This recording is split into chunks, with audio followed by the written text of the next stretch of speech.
अभी तो आप देख ही लिए कि कुर्मी जो है छोटा नागपुर के पठार में अपने गांव बसा है और यहां पर बहुत दिनों तक वो अकेले रहे, जिसके कारण क्या हुआ कि उसकी भाषा जन्म ली। तो उसने सिर्फ भाषा को ही जन्म नहीं दिया, उसने अपनी संस्कृति को भी जन्म दिया। तो उसकी संस्कृति का मूल तत्व क्या है? उसके संस्कृति का मूल तत्व है आपका धान। क्योंकि उसने जितने भी अपने देवाभूता को खोजा, प्रकृति से ही खोजा, वो प्रकृति की शक्तियां हैं, वैसी शक्तियां हैं जो कि धान के वृद्धि में सहायता करती हैं। तो जो धान के वृद्धि में सहायता करती हैं उन्हीं को उसने अपना देवता या देवी माना, दूसरे को नहीं माना। और परब भी जितना उसने गढ़े कि किस परब को हमको कब करना है, तो वो भी धान के साथ ही साथ है। यानी धान के बाहर ना उसने देवी देवता को खोजा और नहीं धान के बाहर किसी परब को खोजा। जैसे उसके जो 13 लगभग अभी तक जो पता चला है, लगभग उसने 13 देवी देवताओं को उसने प्रकृति से खोजा है। या जैसे लोग कहते हैं कि भाई कुर्मी प्रकृति पूजक है, तो वो प्रकृति पूजक क्यों है? पहले ये बात स्पष्ट होना चाहिए कि वो प्रकृति पूजक क्यों है। इसलिए क्योंकि वो प्रकृति के शक्तियों की पूजा करता है। प्रकृति के शक्तियों की पूजा करता है। प्रकृति के किन शक्तियों की पूजा करता है? जो धान के वृद्धि में सहायक है। अगर धान के वृद्धि में सहायक नहीं है तो वो उसका देवी देवता नहीं है। जैसे उसका पहला देवता, उसके पहले देवता को देखिए। उसका पहला देवता जो है, माने पहला कहने का मतलब है वहां से हम लोग शुरू करते हैं। आपका जो दक्षिण पश्चिम का कोना है, जो दक्षिण पश्चिम का दिशा है, तो दक्षिण पश्चिम में आप देखेंगे, नहीं उत्तर पश्चिम में, जो उत्तर पश्चिम का कोना हुआ, उत्तर पश्चिम के कोना को वो कहता है कुर्मी भाड़ार कुंड। भाड़ार कुंड, भाड़ार का मतलब होता है भंडार और कुंड का मतलब होता है स्रोत। तो जो भाड़ार कुंड है वो उसके भंडार को भरता है। कैसे भरता है? और उस देवता का नाम वो रखा है बाघुत कुद्रा। उसको वो कहता है बाघुत कुद्रा। बाघुत माने हवा और कुद्रा माने काला। तो आप देखेंगे कि चैत वैसाख के मौसम में आपके उस उत्तर पश्चिम कोना से बहुत भारी काला बादल उठता है, बहुत भारी काला बादल उठता है और बहुत तेजी से आता है और पूरा खेत नाला सब भर देता है पानी से। उस समय कुर्मी कहता है कि बाप रे बाप, भाड़ार कोना पानी आई गए, ई वचर पूरा धान बहते।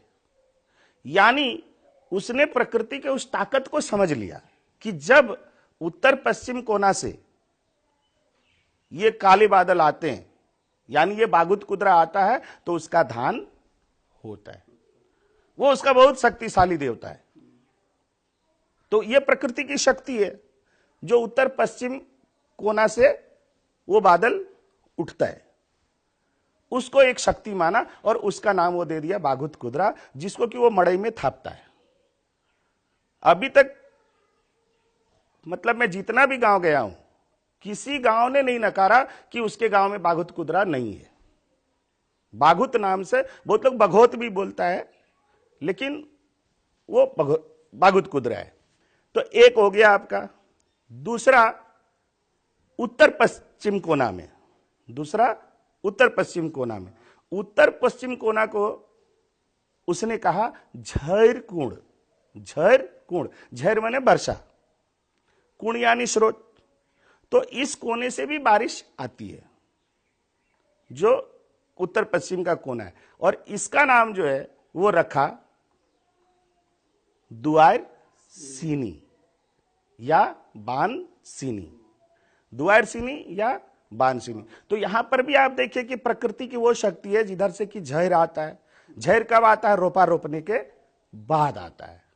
क्या कि आप देखेंगे कि कुर्मियों में एक रिचुअल है क्या रिचुअल है कि धान रोपने से पहले वो बांध नभाता है।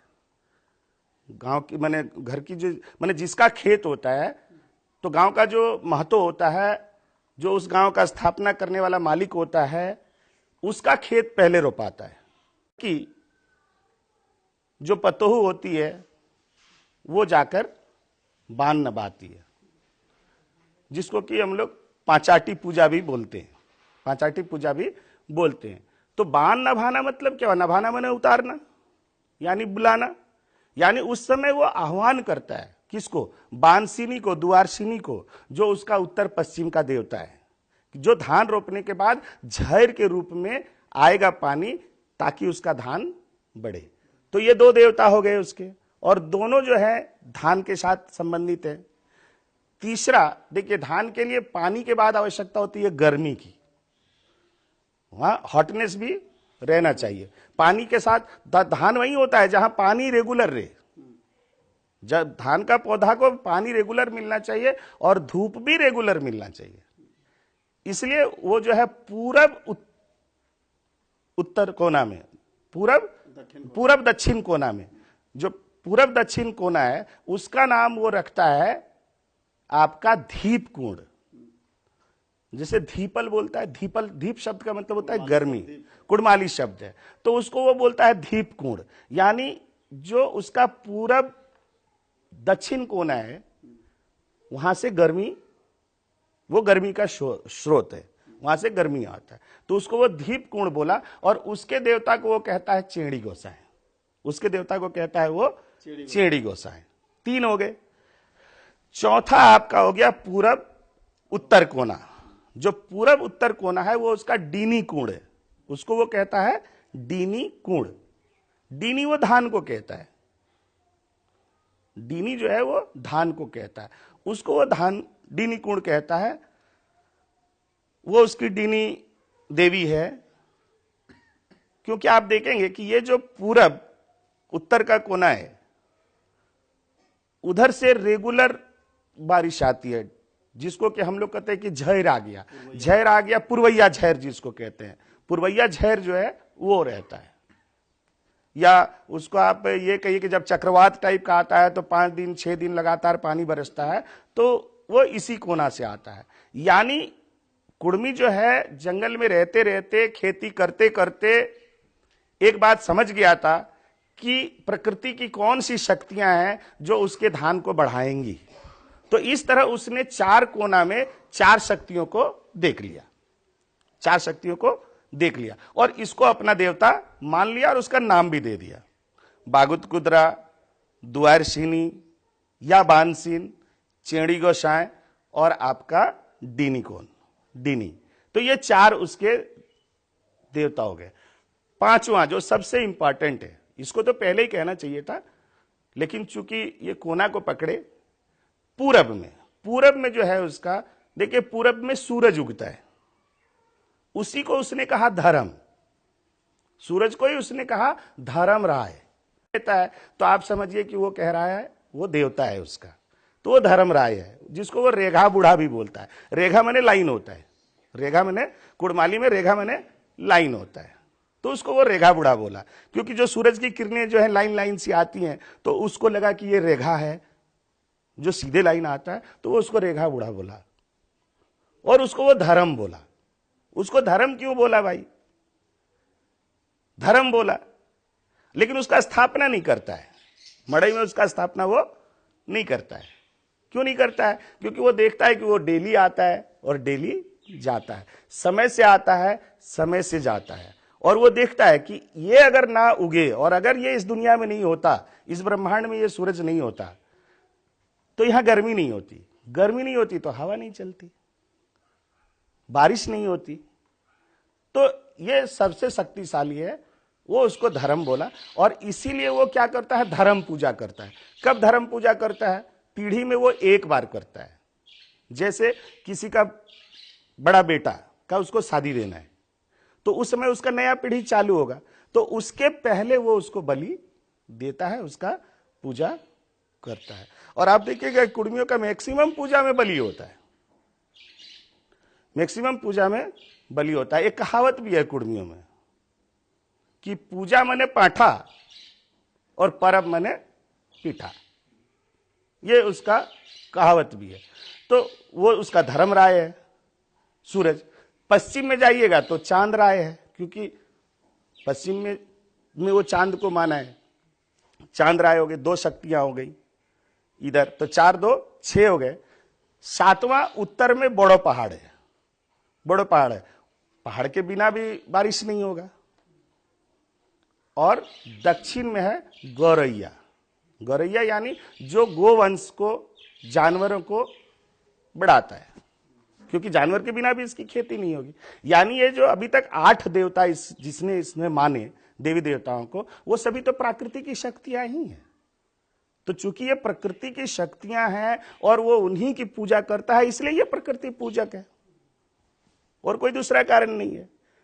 ये कहीं पर भी किसी काल्पनिक देवता की पूजा नहीं करता है। वो सीधा सीधा देख रहा है कि भाई बागुत कुदरा है, देख रहा है द्वारसिनी है, वो देख रहा है कि चणी गोसाएं है, वो देख रहा है कि डीनी है। तो वो सारे प्रकृति की शक्तियां हैं, और ऐसी शक्तियां जो धान को बढ़ावा दे, धान से बाहर नहीं। उसके बाद गांव के मूल में बीच में वो थापता है गांव ग्राम को, जिसको वो बूढ़ा बापा भी बोलता है, बूढ़ा बाप भी बोलता है, उसको देशवेल भी बोलता है, गांवा देवती भी बोलता है। वो देवैती है, उसको देवी नहीं समझना है, वो देवैती है। देवैती है माने देने वाला है, यानी जिसने उस गांव की स्थापना की उसके पुरखे। तो अगर गौर करके देखा जाए तो सभी कुर्मी एक ही पुरखे के हम लोग हैं। और वो बूढ़ा बाप वो किसको कहता है? बूढ़ा बाप उसी को कहता है जिसने उसको खेती करने की कला सिखाई, खेत बनाने का कला सिखाया, जिसने उसको सब रिचुअल सिखाया, जन्म, विवाह और मृत्यु, तीनों संस्कार का विधि विधान दिया, 13 देवी देवता दिया और 13 परब दिया।